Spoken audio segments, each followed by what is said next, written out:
1678, good luck. Not played before, no head-to-head score. We get white, so knight f3 as per usual. Oh, it's another brand new account. We should not be getting paired with these accounts. Only 20 games, could be underrated.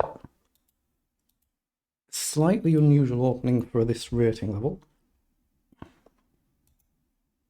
But let's just see how it pans out.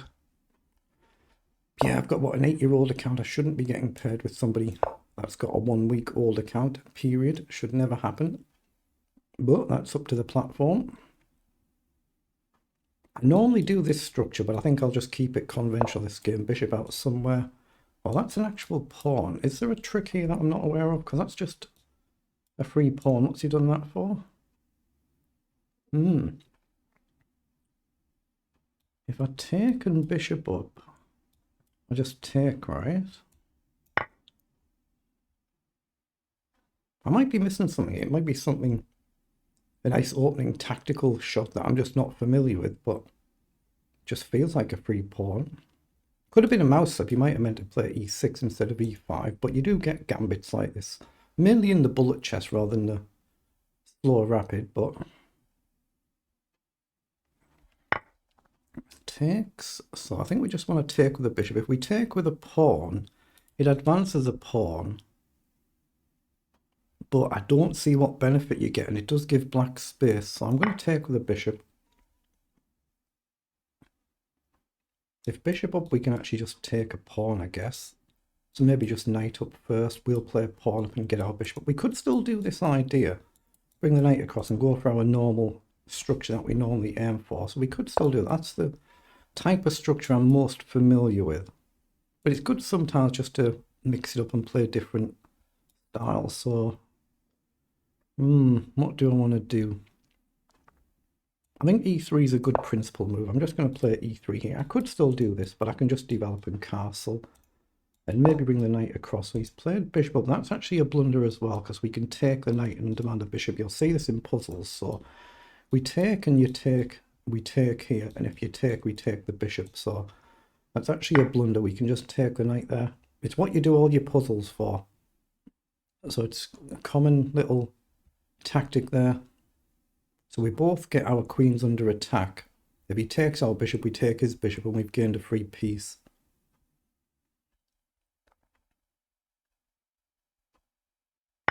As he takes us, so we take him. If he takes a pawn, we can take a pawn. You're just going to be a little bit careful for the rook coming in, but we should be good. And if we take here, we've then got a check to come as well. Of course, he can take our bishop, we'll take his bishop. We can't then castle, but we've gained a piece for the privilege, so that's all good. So he has indeed done that. He's taken the piece, so we take his piece. If he pushes up 2, we'd most likely just simply throw a check in, and then we just try and get our bishop up or go ultra solid and support the pawn. That's exactly what he's done.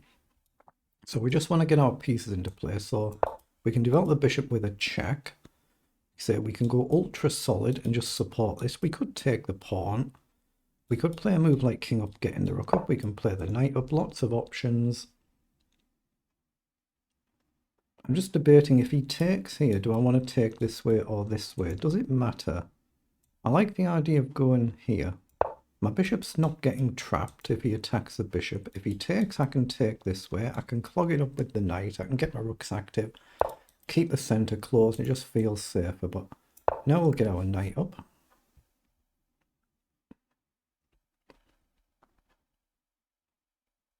So now we just need to move our kings somewhere, connect our rooks, get them into the game. So he's pushed forward, but the bishop can always retreat like this, so the bishop's not trapped. Excuse me, what do I want to do? I'm looking at maybe rook and something like this. I like the idea though. But we have gained a piece, so if we miscalculate and we go wrong, we can always give a piece back and we're not actually any worse. We've gained a pawn as well, haven't we? So drop the bishop back. We've got all 8 pawns. Our opponent's got 7. But we're threatening to push in the centre. He's headed that off, so we can play the knight across. Or we can try and run the king across like this. It could get slightly dangerous, but he's closed this off. He's done well with that. So we'll just try and develop the knight here. Again, we can give a pawn back, trade the knight and pawn for a bishop. Gets rid of a piece, removes some risk. Oh wait, our opponent disconnected, reconnected something there. The clock jumped, didn't it? Something happened there. The clock jumped slightly, so our opponent might have done something. Might have. I saw a very slight jump on the clock. We'll check that back after the game. Okay, I'm just going to bring the knight forward. Yeah, I just thought I saw a very slight movement. Obviously, I'm recording the game, so I can check it back afterwards. Yeah, opponents left the game. You can claim victory. Look at that, 34 seconds. It should be 2 seconds. I thought I'd seen something, and I had. Yeah, they should give it 2 seconds. They shouldn't make you wait over half a minute. Some of these games, it's like 75 seconds. It's just ludicrous. Yeah, now they've reconnected, so... We'll find out if it's dubious or not. If we're suddenly playing against a really ultra strong engine, it could still go wrong, but it could just be our opponent's internet connection. It could be. No way for us to know for sure right now. So I could try and go here, but he can actually blast on. So I'm just happy to let this happen. I just got to get my king safe. So I'm going to play king up and just take back, and then one of the pieces off. We give the pawn back, but we still got 7v7, and we're just up a clean bishop.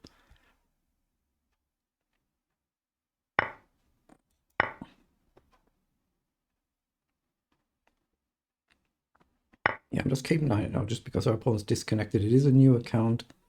You never know, unfortunately. Let's just play the rook across, and we're probably just going to try and run our king away. Maybe we don't have to, but yeah.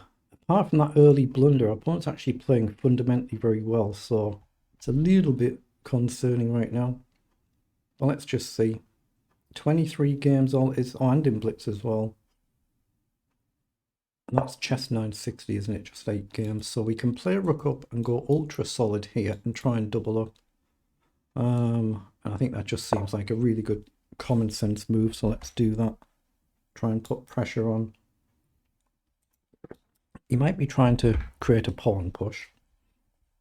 But right now we'd be able to just take. But obviously here, I guess we just drop back and then we're in a position to capture. Well, he's pushed that side. Yeah, see, you can tell my opponent is playing pretty decently. I can just tell that. Now I've got bishop here to hit the rook. I could take the pawn. My rook might actually be misplaced here. Could be. So do I just take the pawn and go here? But then when you push, this is then a bit loose.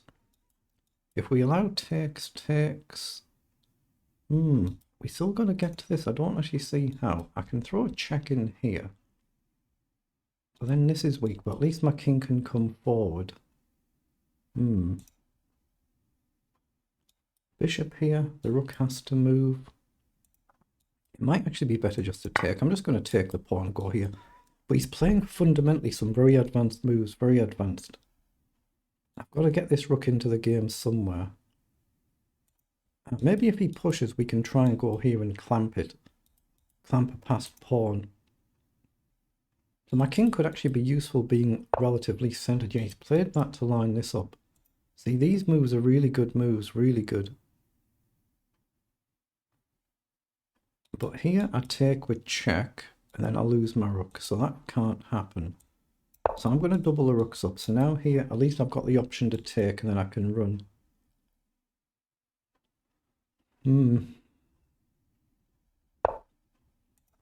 Exactly what he's done, exactly what he's done. Now, can I just ignore it and push the pawn on here? Threatening to take, the rooks are safe, his king can move, not there. I work at his king go. If he goes back for a discovered check, we can drop back. I can take with a check, and he can take back here. And then I can play king up and hide behind my opponent's pawn and actually attack it. That looks nice, doesn't it? Just took the king away here, but you can imagine if the rook ever gets in. I'm going to do it. I'm going to trust this is playable. I'm going to go forward because I can always push a pawn. And then I've still got this bishop move at some point to try and attack the rook, but he can't take with the king or take the rook because they're both protected.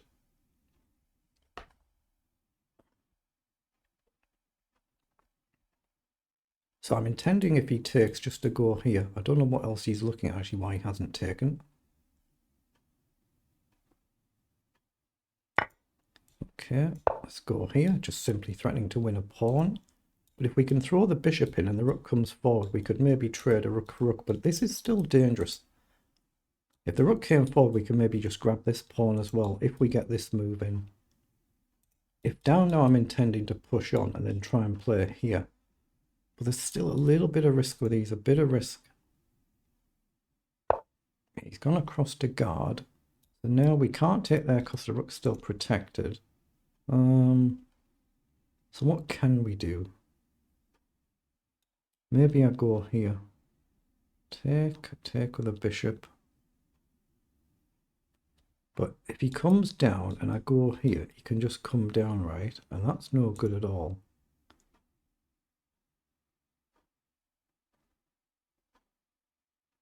I'm looking at coming back then. Invite him and go here. Yeah, this is still not easy, this. Not easy.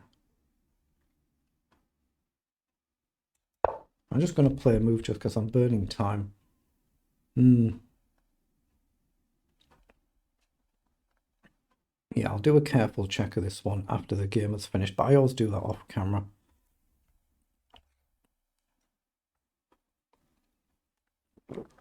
Right, excuse me. We still got to find some actual useful moves here, so there's got to be something somewhere, but what is it? Just adjust the mouse mat there, get the cursor off the board. But yeah, the problem is if I push here and he ignores it and pushes, if I play a rook here, I can't take or lose a rook. If I play a rook back, he can just support the pawn. I mean, we could throw a check in, but his king's only going to potentially get in. Maybe it's useful though, maybe. This feels solid though. Here I push and then I try and support. Okay, so he's played the rook up. So again, we can't take because his rook's protected. So I can try this same idea. Back, check, and he has to go there, right? And then I can play maybe rook here. But he can just push on, so it's no good. So here, down, rook back, down. Yeah, this is not easy, not easy. This is still in danger of being lost. This is, I guess it's too good to be true, and it's one of them too good to be true. Do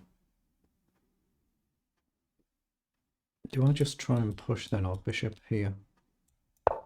Let's play bishop here. Yeah, this one, reserve judgment on this one.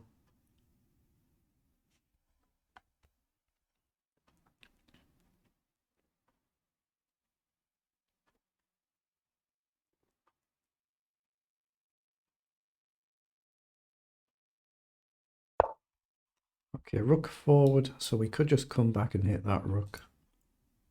Like I say, I want to come here. He pushes down.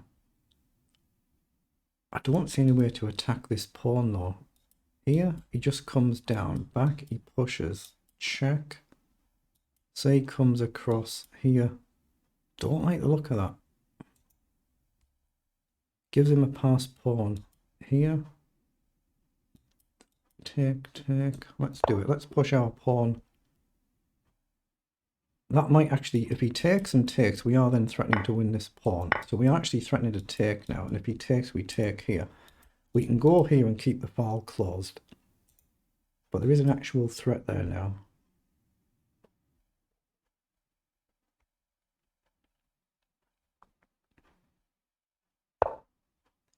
Okay, so he's retreated, so we can actually take the pawn. And what's his idea?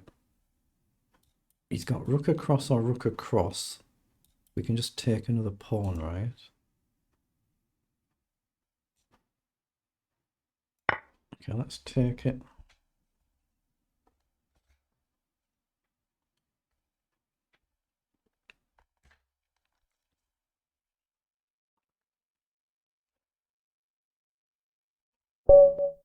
Yeah, he's resigned. He's resigned it. Reserve judgment on this one. Okay, let's pause so we don't accidentally start another game. So we have 30 moves. So they're the move tiles for both players there. Let's just analyse it. The Queen's Pawn game Chigorin variation. So if you click on that, you'll get some puzzles to do in that opening. Obviously, we gained a nice early piece from that nice little tactic, and we've managed to play it pretty well. We played pretty well. 95% versus 83 on the accuracy, the CPL 21 and 42. But yeah, still getting paired with an account that's a week old when I'm, 7 years now, my account. It's not far off 8. An account a week old with decent ratings. It's not a bad rating. But here, yeah, it's an unusual move for a slow rapid game. You see moves like this in the bullet chess all the time.